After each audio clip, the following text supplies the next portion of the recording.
This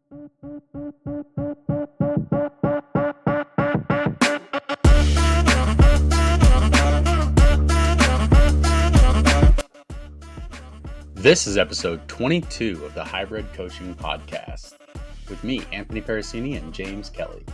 Today, we're going to talk about JK getting fitter overnight based on his metrics measured from his smartwatch, as well as existential workouts. Do you need them? Can you get to that place? Also, we're going to ask, what data point are you? Are you your best performance, your worst performance, the median, the average? What is it? As well as no equipment training. How do you train for a hybrid fitness race without any equipment? Let's make hybrid fitness work for you. Okay, well, I'm already recording, so let's just jump into it because I got questions I was going to ask anyway. Let's do it. This has got to be episode 22, I think. They probably just came from the intro, so everybody else knows, but just for our benefit, 22. We're almost half a year into this. I know, man. That's crazy. Hey, that is crazy. So today we're about 2 weeks out from Amsterdam, the first major. And like we told you last week, JK, you're in Amsterdam right now. How was your flight? 25 hours of travel. Plus, that's what you told me it was, but maybe you had some delays or something. No, it was pretty much bang on 25 hours. Yeah, it was from Brisbane to Singapore, like 8.5 hours. There was a 3 hour stopover, and then there was like 12 and a half or something from Singapore to Amsterdam. And be honest with you, it felt like 50. Like, yeah, I think like a question for anyone who's listening, like tell me if you actually like flying. Like I can't like no one can say that they enjoy a long haul flight.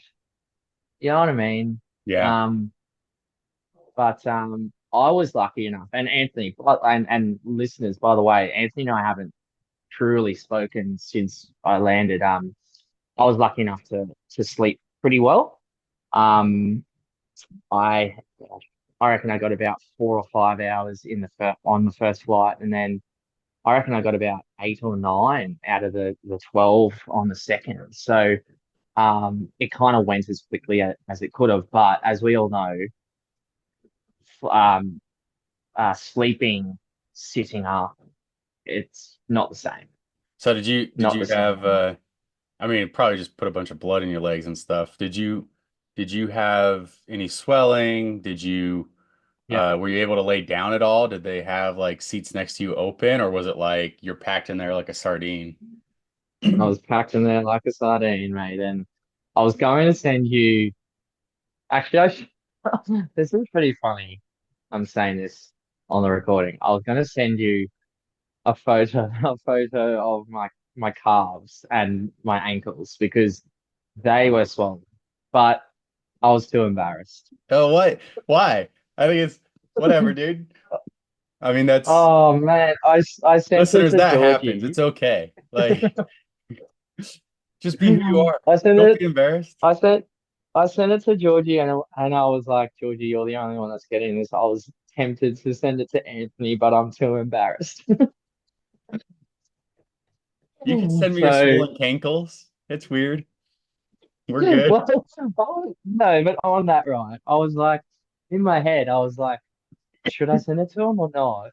And then I was like, if I send this to him, there's barely nothing that we don't send to each other. Don't take that the wrong way, but you know what I mean? Everyone's Swollen welcome. We're cankles good. after a flight. Yeah, that's right. But Um, that's funny. like right, I like on that note, yeah, I got very swollen, but um I was able to straight after the flight, I went to my accommodation, I went for a walk, and then I had some food, and then I hopped on the treadmill for 10 kilometers. And geez, it felt as if I was swollen. Let's just put it that way. Um, and then I ended up jumping on the treadmill, 5 or 6 hours later, having another slow run. And it's so fascinating, Anthony. I've woken up this morning like back back to normal, and it's fascinating how it does that. Or like not back to normal, but like I did my thresholds, felt great. Did my anaerobic stuff this afternoon, felt amazing. Um, versus yesterday, I felt like I was very swollen. You know what I mean? Like Yeah. it just. But I did get 10 hours of sleep last night. Wow. Nice. Yeah. So Yeah. just to back it up for a second, I mean, I'm gonna rethink some pictures I send you now that I didn't realize you were embarrassed to send me stuff. But uh, going going back on that, so if the listeners don't know, you're in Amsterdam now. You flew there. Yeah. Um, what's funny to me is that the travel, like it was nothing for me. I fell asleep. I was like, all right, talk to you later, And I went about my day. You're in Australia. Then I got a text like before bed that you were in Singapore, and when I woke up, I had a text, JK, is it landed in um Europe? And I was like, oh, cool. Yeah. Um, Well, but it's funny that like 25 hours of travel. That's so long. It's so much stress in your body. And like think about that. Like most people know that like, you don't have like a true full off rest day. You do an active recovery. So this is a full day, 25 hours, more than a day, where you're literally in a sitting position that you're never in. Like that's got to be so uncomfortable to get through and get out of. But like you said, getting back into your body, you're able to move. And so we're actually coming to people. It's morning for me now and afternoon for mhm. you. When usually when Yep. we record these, it's afternoon for me and morning for you. Yeah. What does it actually like? Do you know in terms of like your fitness or your not biomechanics, but let's just 25 hours of flying, sitting down stationary in altitude. Um, swelling is one thing, but what does it actually do to your like is it your CNS? Is it Yeah, well, don't like your what is it? Nitrogen in your blood, like the bends from scuba diving, it's like the opposite direction. So if you went scuba diving and then you go the opposite way, right, okay, okay, that's why yeah, like if you go scubaing, you're not supposed to fly or something like that for a certain amount of time, or it's got to be really controlled pressure as you come up. right, yeah, And yeah. I think they normalize like planes. I think the inside the cabin's supposed to only be like 10,000 feet. So like that's what it's supposed to be pressurized to. Right, okay, I don't know makes sense. exactly on all that. So, but yeah, Yeah, just yeah, as long as you're getting sleep, I think is a really good thing. It sounds like you slept for half and then more than half your flight, which that's great. And then you got to move, you got to lay down. I mean, you're there 2 weeks early, so it's all good. yeah, Be prepared. absolutely. And to the listeners, like, yes, I did that on purpose, of course, 2 weeks early because I can, and I'm lucky enough that I can work and do what I'm doing anywhere in the world. So I did this on purpose, and I'm lucky enough to dial in Amsterdam for 2 weeks and get prepared as possible for the first major. Yeah, he's just gonna be missing Georgie. That's exactly right. Missing Georgie. Um, She's this got kind of FOMO already. this kind of leads me into one of the first few things I want to talk about today.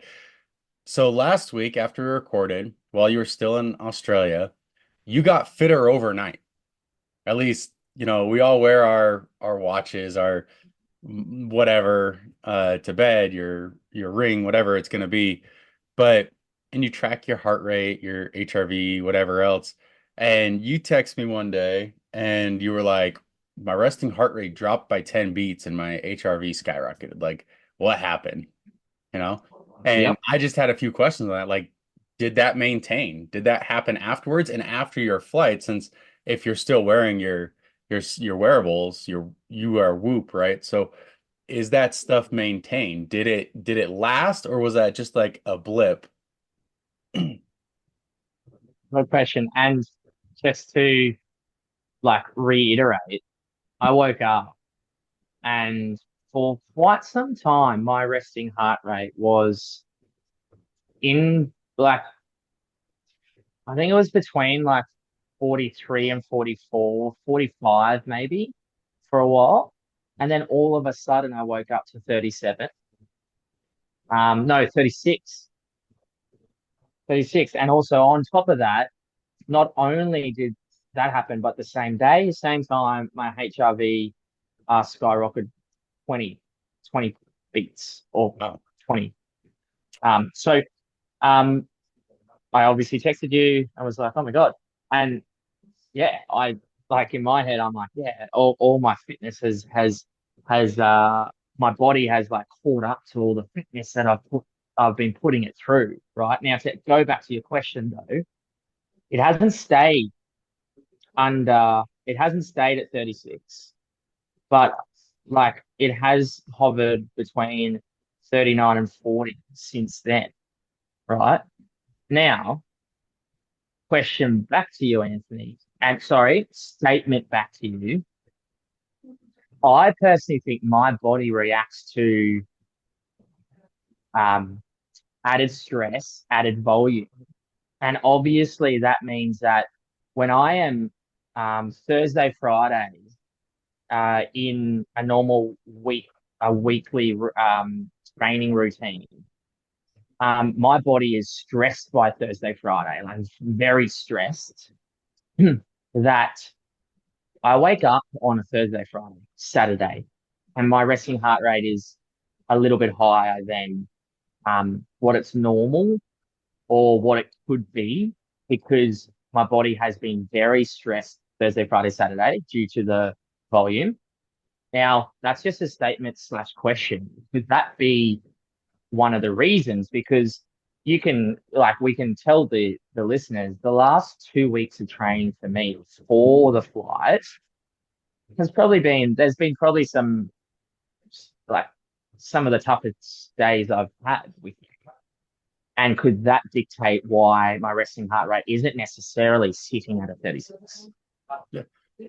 I mean, we like you just said, we built up your volume, got to some high volume in the beginning, or sorry, right before you left, because we knew you were leaving. We knew it was going to be like kind of an extended taper almost, going to Amsterdam early like this.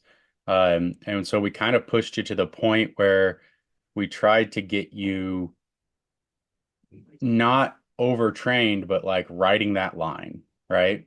So that we could see what the biggest super composition we are going to get afterwards was going to be. Um, I'm not sure what the heart rate and the HRV actually means for you. I'm glad that we track it and we're able to see those types of things in case there's any big sudden changes like there was. But it's something to be aware of and know your own body, you know. You noticed it. That's how in tune with your body you can be and how well these tracking devices help because you can see, oh, hey, I've am I getting fitter? And whether it's a placebo effect of just like thinking, oh wow, I got fitter, like because it's maintained and everything, that's awesome. I just want to tell the listeners too, because a story popped up when you were talking about this. Um, 40 beats per minute in your for a heart rate at a resting heart rate is very, very low. Most people probably never see that in their lifetime. Getting down to 35 is extremely low, very, very cardiovascular fit there. Now, that reminded me of a story when I was in college. We were wrestling. One of the kids I was wrestling with on my team, he broke his neck. He broke his neck so bad he actually had to go get surgery and have a cadaver bone put in to his neck and fused in there. But while he's sitting in the hospital, we're a bunch of college wrestlers, right? He's sitting there and we're all just relaxed. He's attached to his machine and he goes, "Hey, you guys want to see something cool? Watch this." And he just tries to get real calm. It takes about 45 seconds. And all of a sudden, those machines start blaring and going off if your heartbeat drops below Oh, 40 beats per minute. So the nurses all come running in when that happens, and he was just like, "Oh no, I just was showing him I could do it." Like, so you can get your heart rate down pretty low. And I know right after college wrestling, my first job out of college, I had to go get a physical for the job. And one of the things they did is I don't remember actually. Feel like I'm gonna sound like an idiot here. It's EEG or EKG or something. One of those two things I had to go get in my physical. Yeah, yeah, yeah.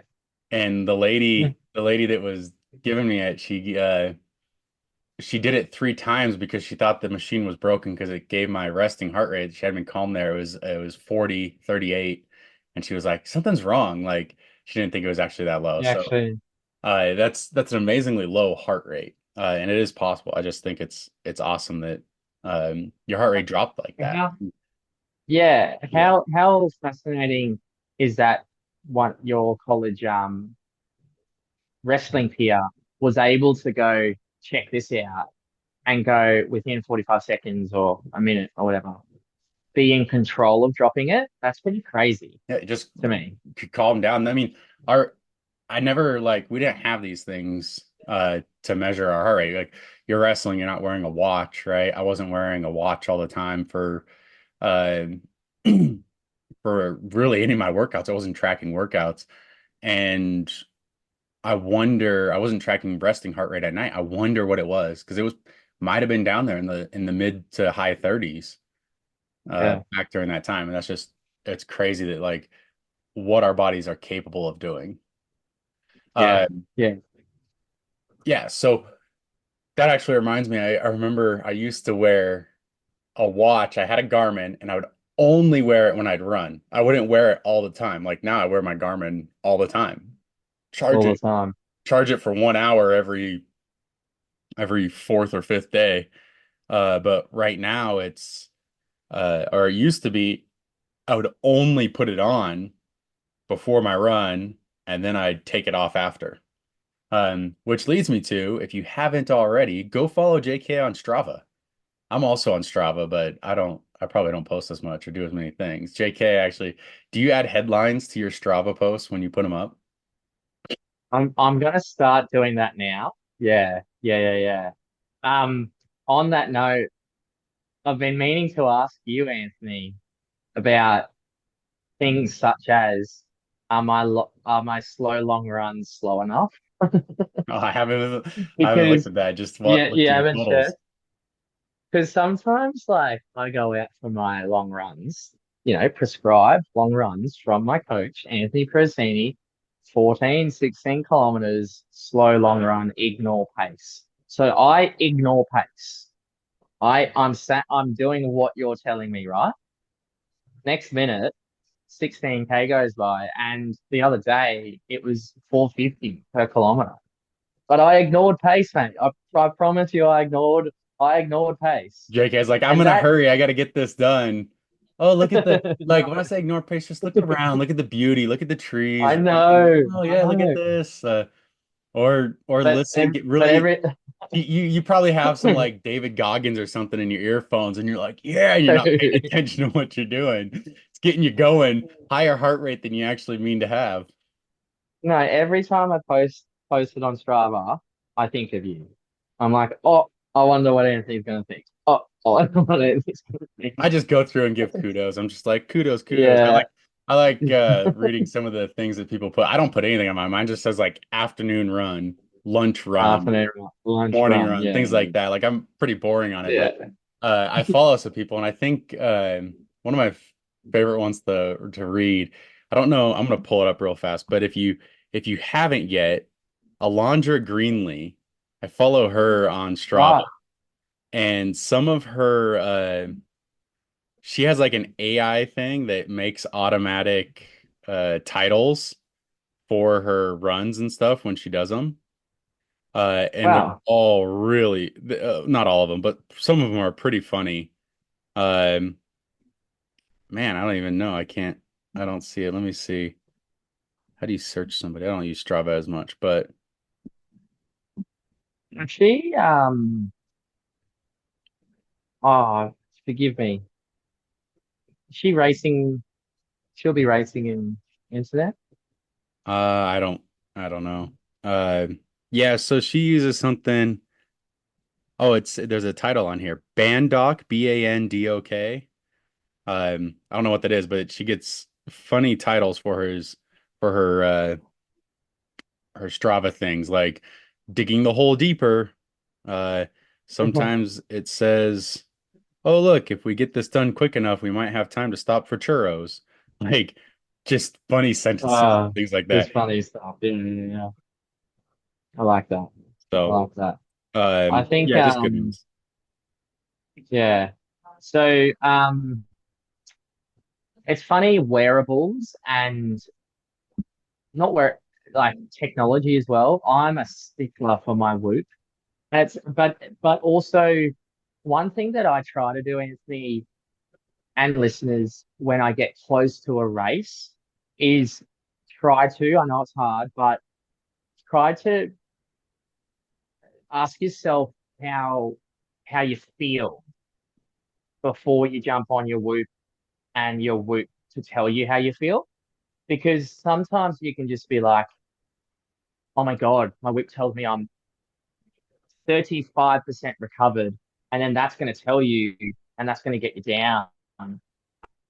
Are you actually 35% recovered? So that's just a tip. Like, especially leading into a race, I still wear it because I like the data.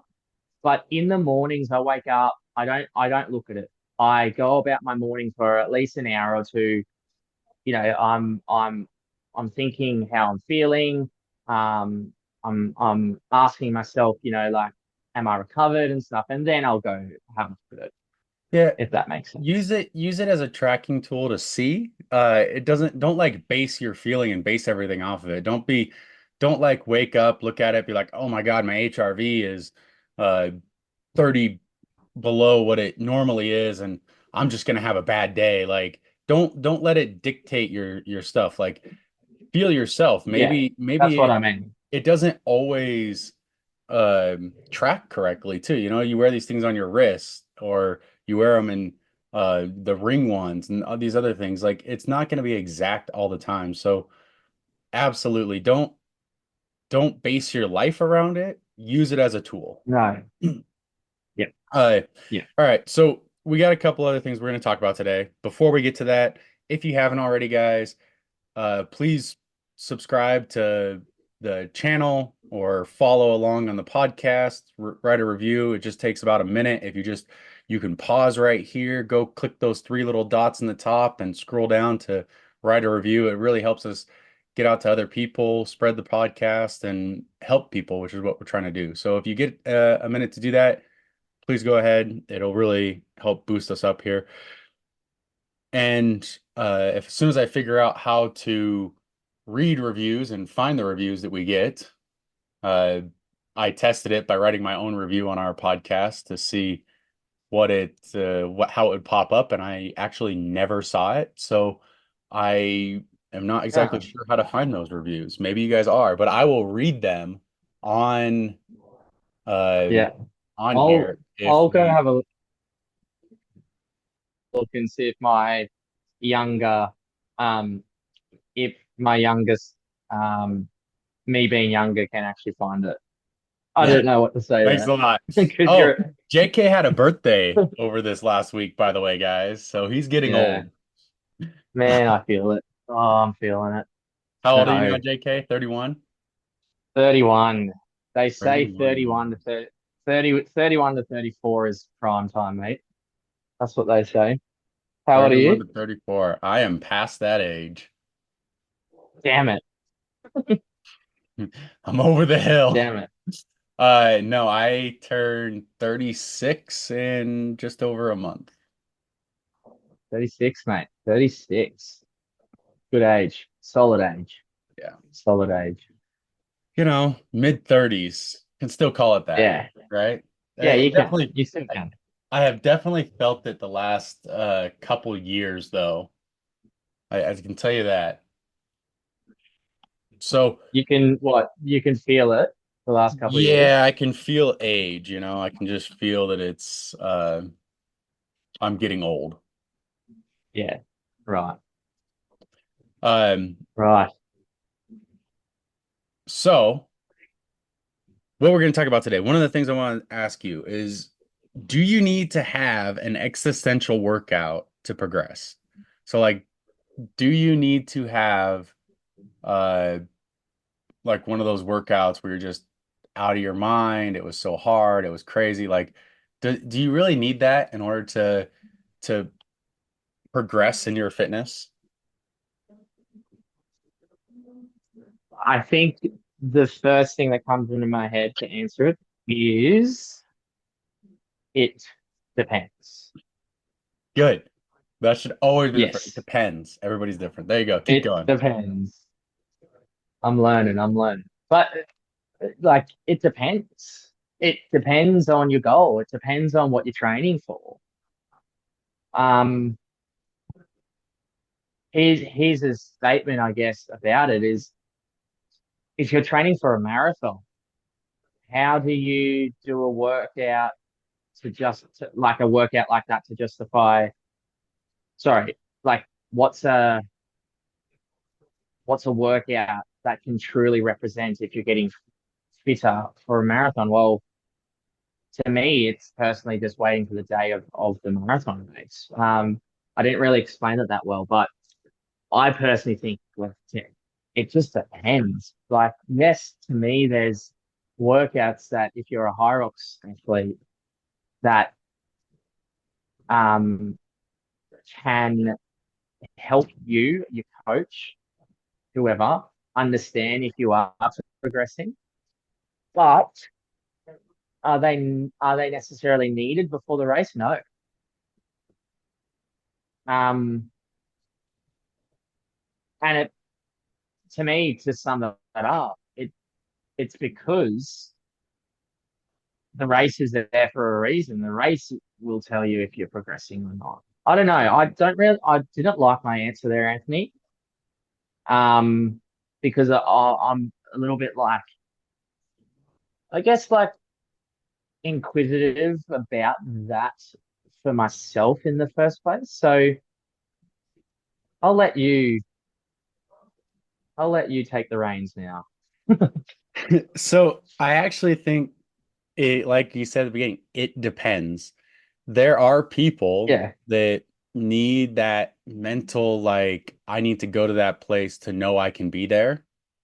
And then there are just those people that can put themselves Mm. in that place, right? So Yeah. if Okay. for high rocks, for example, and this is not just for like the professional athletes, this is for anybody who's just trying to get the best out of themselves, right? You don't have to be an elite athlete to maximize your own ability. But do you need to go to do a workout that's so hard you're just like, oh my gosh, laying on the ground afterwards, can't move, that you're having that like out of body experience? Like, the answer is probably not, right? But can you put yourself there when if you run into that door at the race you're running? Are you going to be able to break through that door in the race if you haven't been there before? Like if you haven't shown yourself you can do it, can you do it during the race? And some people, yes, they can. Yes, they could. They know like, hey, this is where I got to go. Or some people are just like, oh no, like I quit once, I'm gonna quit again, you know? Like I can just slow down and get around this. I don't need to break through. And that's just the mentality of that I think. So this is something again, I'm gonna hark back to the wrestling days. I used to like tell myself wrestling, and actually you might have heard this, people that I coach one-on-one have probably I've told most of them this as well. Um, it's that like that dog mentality, right? And what I mean by that is if Yep. you played fetch with your dog, you know, you throw the ball, they sprint as hard as they can to get that ball. They don't know if this is just the first time that ball's getting thrown for fetch or if it's the last time. So they put every effort they have into that time to sprint to the ball, grab it, come back to you, give you the ball on a well-trained dog. Sometimes they run around without it, but then you throw it again. Then at that moment, that's all they're thinking about is that moment. I am running as hard as I can in that moment to get that ball. You bring it back, boom, again. if you do this with your dog like 10, 15 times, right? You notice they slow down. Like they're not as fast as the 10th time as they were the first time. They start to deteriorate, but they're still putting everything they have in that moment to go get that ball because that's all that's on their mind. They don't have this like future thought of I should conserve my energy for things coming up. Um, and so like used to be when I was wrestling, like that was it. It didn't matter that the match was 7 minutes long. All that mattered was the next 20 seconds, 30 seconds. I just have to score. I have to get part of this in this moment. And like the human body's amazing. Like we are the ultimate endurance machine, right? And I don't know if it matters in a race that's an hour and a half or less, but like that's our evolutionary advantage is Yeah. our ability to endure and run people So down or run animals down, right? it's the question, right, about that. I love that. I love that analogy because we've spoken about that, Anthony, about the dog fetching. Um, I am not afraid to say that I have been programmed over time to, let's just say, be a bit more of a endurance dog that runs and gets it, but knows he's going again, so he doesn't go super hard all the time. So he, myself as a dog for a while, for years and years on end, I've been going at 80%, 75%, not 100%. How do you know, like, who you or what type of mentality you've got or programming you've got? And is there ways to just test that ability to know that you can, when the time comes, push when you need to push? I mean, it yeah, but are you doing like fitness at that time, right? Are you doing to get fitter or are you doing it to get mentally stronger? Not everybody Yeah, needs like a mentally stronger workout. And like we talked about that in one of our past episodes, your mental strength, your ability to uh go to that place. And so in terms of how to approach fitness, like I used to have a coach, we had a coach in CrossFit, right? Who was like, "Hey, this workout, I want you to get to that place and just get dirty. And all it is a barbell. So go in a dark room, turn the lights off, and no music, and just be with yourself and your thoughts." And some people need that. yeah, I feel like I ever do need that, but some people need that. But like some people just want like I want to know how this gets me fitter, right? mm, Like I want to know what this is doing to progress my fitness, and I'm going to perform at the top of my ability every time I go out, because that's how I would perform. Like my wife Lauren, if I ever gave her a workout and said like shut the lights off and go and be with your own thought, like no, she's just gonna be like, no, I'm not gonna do that workout. What's the point of that, yeah, Versus yeah, like somebody who has needs that in their life. Like I remember again back to college wrestling, we got locked in a sauna one time and I was like, okay, like it wasn't fun. And I didn't need that at the time, but like some people did. Some people needed that. Uh, and so it's so, per athlete. Like you can try one time. If you don't know if you need it or if you don't know if you don't need it, go try one of those workouts and then tell yourself afterwards, did this make me mentally stronger? Am I going to be able to push in a race now? Or did this actually hinder me because now I'm just pissed off all the time because of it? One of those yeah, things will yeah. probably happen. So in terms of like needing an existential workout, uh, it really will probably depend on what event you're doing. And hybrid fitness, I don't think we go long enough. Now, if you're like doing an Ironman that's 12 hours long, maybe you need that because, you mentally have to be able to get there at some point. So, Mm. it'll probably be a little different. I think like it's a different subject here, but um, I always think to myself that yeah, there's times to really dial in to a workout. And then I even call it, and I've spoken to you about this, Anthony. There's a difference between dialing in and then double dialing in or double dip, right? Yeah. And those double downing, you got to double down. Are very important, but also I've got this in the back of my head, not all the time, because there are workouts that I really want to make sure that I'm giving like 1,000%. But the concept of being a hero trainer, what that means to me is like someone who puts their heart and soul into training, which is fantastic, but then can't produce it on race day because they've done too much damage. So my question to you now is like, can it go the other way? Can you double down too much so that come race day you don't actually have it in the tank? Yeah, I mean that's completely possible. If you like people have talked about before, uh, Yeah, spend your race in training, yeah, that's yeah, yeah, exactly. possible to happen. And so you have to be cognizant of that.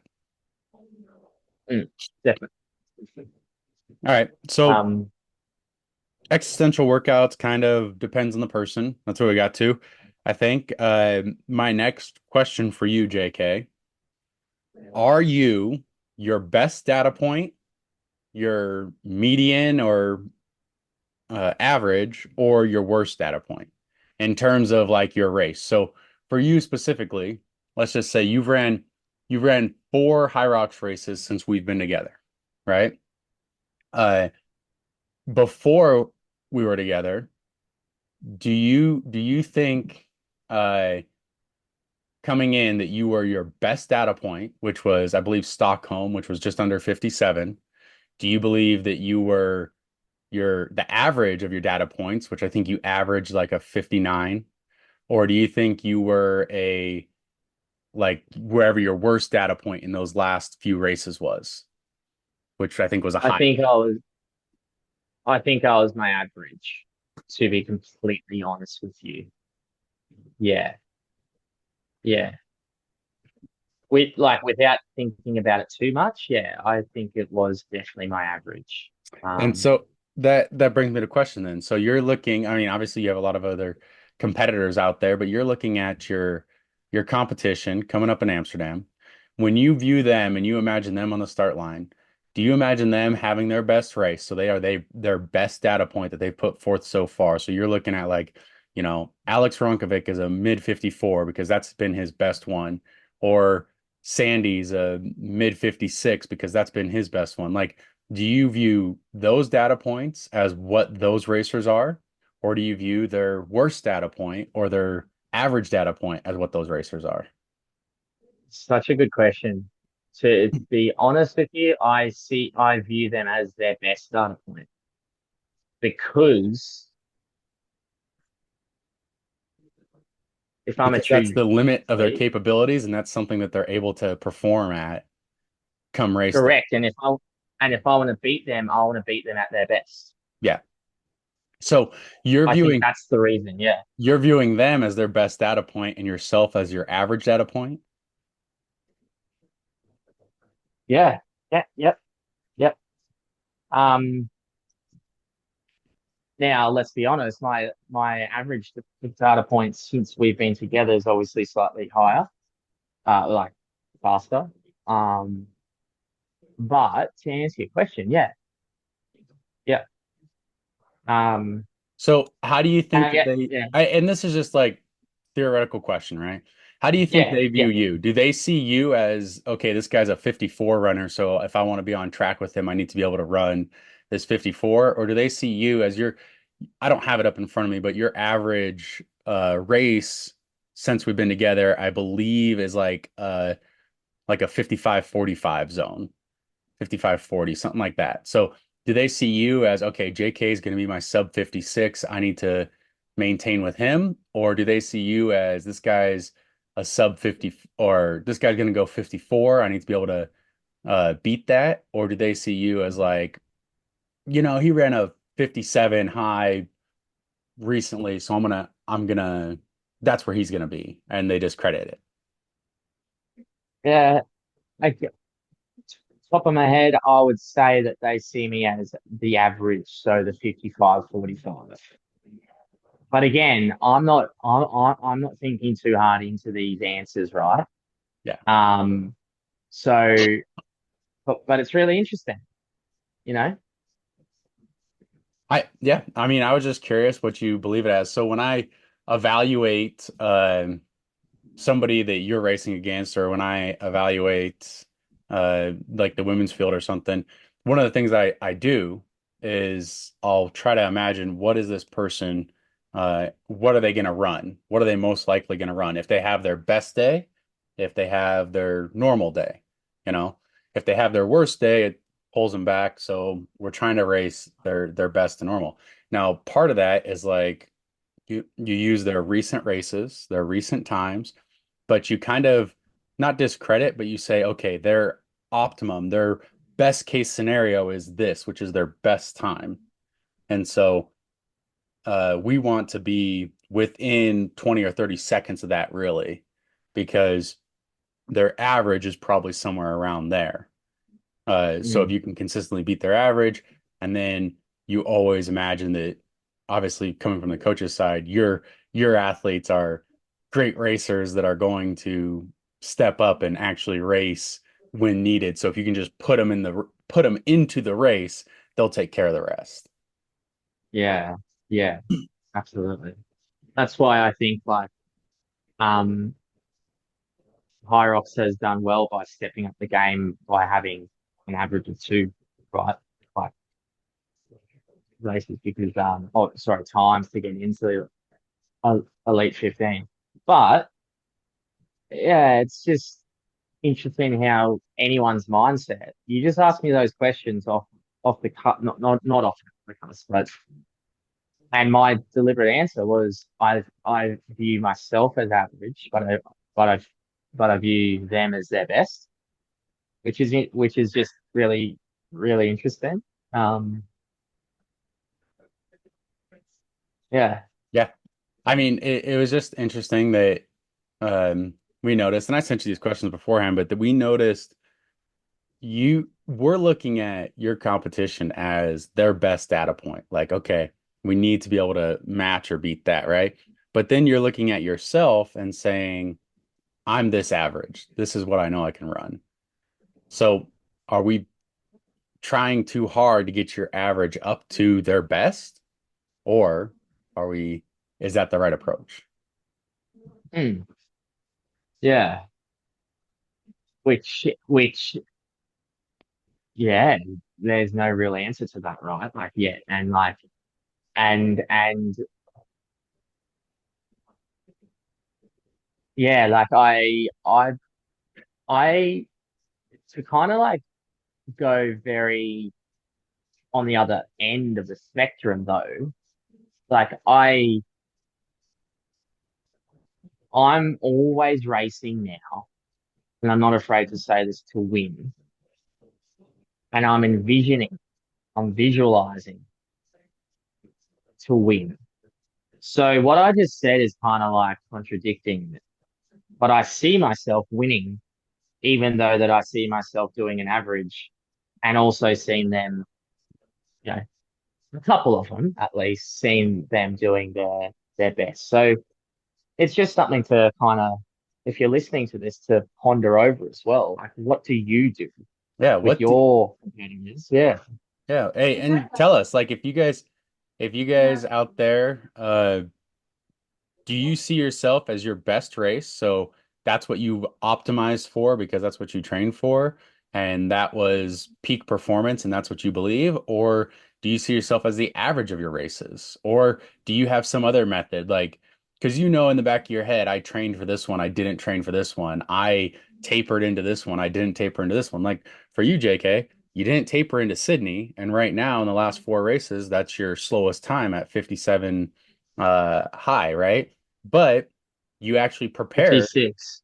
Yeah, no, 57. Sydney was 57 something. Was it? Yeah, I think so.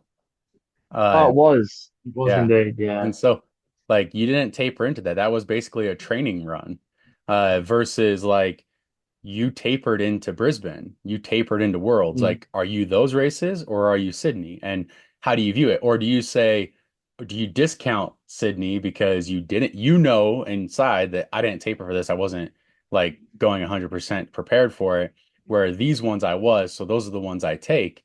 And then the Yeah, question becomes like, well, what does your competition see? Do they see, they don't know that you didn't taper. They don't know that you didn't run. They just no, see he ran here, here, and here, and here's the race results he got, right? So yeah, that's the question is what are they looking at? Are they looking at your best data point or are they looking at your average data points? And then I'm curious yeah, what our audience thinks. Do they view themselves as their average data points or as only their best data point? Because they know they yeah. trained for this race, but they were just there at these other ones. That's these other ones. Yeah, yeah, yeah. Yeah, it's a great question. All Yeah. right. So, So listeners, we'd actually like to know. So yeah, uh, please, please message us. yeah, drop a comment or message us on any of the socials. We're curious about that.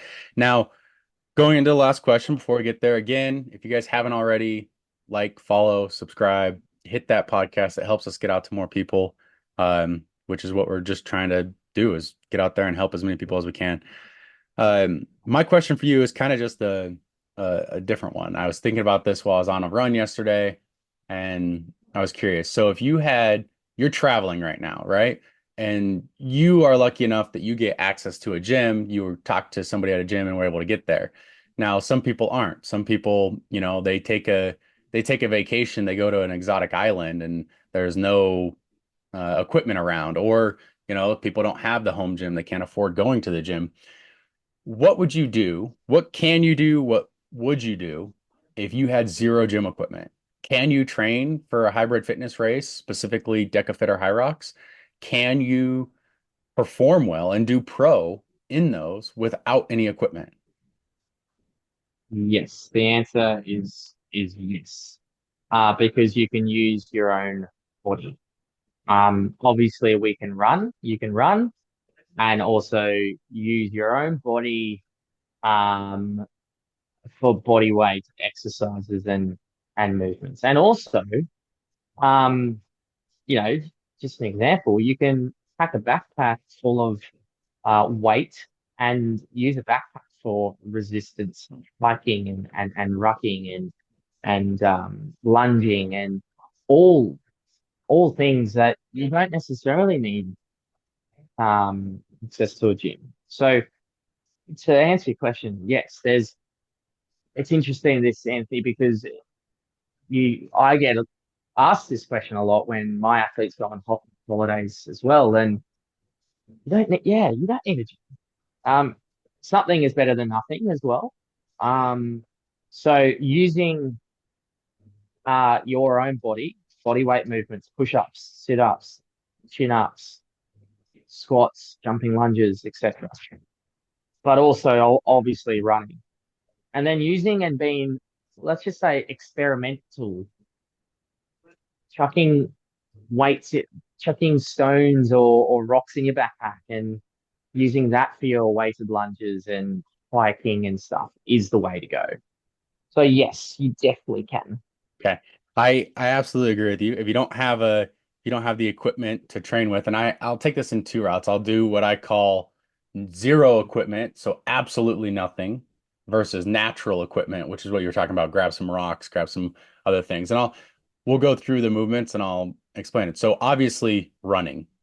You can greatly improve your engine running, right? You can attack various metabolic pathways running. You can mix running with push-ups and air squats, like jumping lunges, walking lunges, burpees. Like there's so much you can do, right? And all of those things that we just listed, zero equipment. Uh, Yep. Now, if you can't run, say like you're trapped on a little beach and there's not enough room to run back and forth, and you don't have a house, like for some reason, um, but you want to get better at the sled pushes or whatever it's going to be, like run in Yeah. place, whatever you got to do. There's a way to get your heart rate up and it's probably going to be boring and stuff, but yes, you can train for these events without any equipment. Now, going through, there's also natural equipment.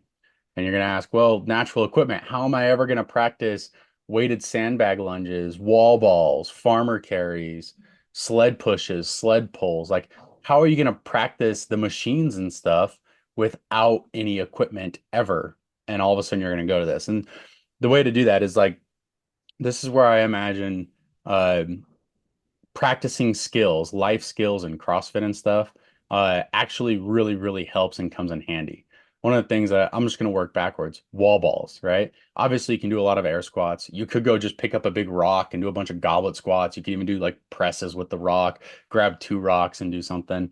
Or if you want to practice your overhead pressing, and you have a wall or a tree you can handstand up against, you can do strict handstand push-ups. You could do kipping handstand push-ups and mimic that same vertical pressing movement. All right. So that's really important for the wall ball thing. You can do jumping lunges, like you said. You can do walking lunges. You can, if you have a little bench or a another rock or a short stump or something that you can put your back foot on. You can do Bulgarian split squats and things like that. You can always work your core with planks and V-ups and Russian twists and various things. Like you said, get a rock. If you have a backpack, you can go rucking. So you can attack at least those last two stations to start with. And then we can always talk about like, again, the farmer carry. Well, you can go hang from a tree, right? You can hang from a branch and work on your grip. You can Yep. hold rocks and squeeze them and relax and squeeze and relax, like whatever it's going to be, to help train your grip and walk with them and do pinch grip rather than full grip or however you're going to do it. And then burpees. Obviously, you can burpee and broad jump, and practice that skill. You can also put something there, a stick, a branch, a stair, whatever it's going to be, and jump up and down, or however you're going to go back and forth on the burpees. And then you're going to ask, like, okay, well, what about the sleds? You can't practice the sleds with no equipment. Well, yes, you can. Put some socks on if you got a hardwood floor, go up to one of your walls, put your hands on it, and just start driving against the wall, right? There's your sled push. You can drive low, you can drive high. And we're talking no equipment here. So you still have other ways to attack the sled push and the sled pull. The sled pull, go do like we talked about pull-ups, lots and lots of pull-ups. You can do some hinging with it, pick up rocks like you talked about, pick up tree branches, whatever you have available to you to access that load. And if not, there's always a lot of push-ups you can do and pull-ups and other ways to strengthen the same areas. And then I guess your only practice of the skill is going to be in the warm-up area at the venue or the event. Um, Yeah. but you got both Yeah. types of things. So if you have no equipment, you can absolutely still train for these and still, I think, do really, really well. Yeah. Yeah. And I think like to sum this up, if you're going on holiday, if this is a holiday question, and I know it isn't directed to just holiday, if you don't have equipment in the first place, but the last thing that I'll say about it, you'll always thank yourself after the holiday if you have moved, if you have trained. I know sometimes on the holiday, it's a holiday. So maybe it's the last thing you want to do, but afterwards, always think about the aftermath. You'll always thank yourself when you come home, knowing that you've ran a couple of times, that you've done a couple of body weight movement exercises and workouts. You'll always thank yourself if you have trained. Let's just call it exercise instead on a holiday.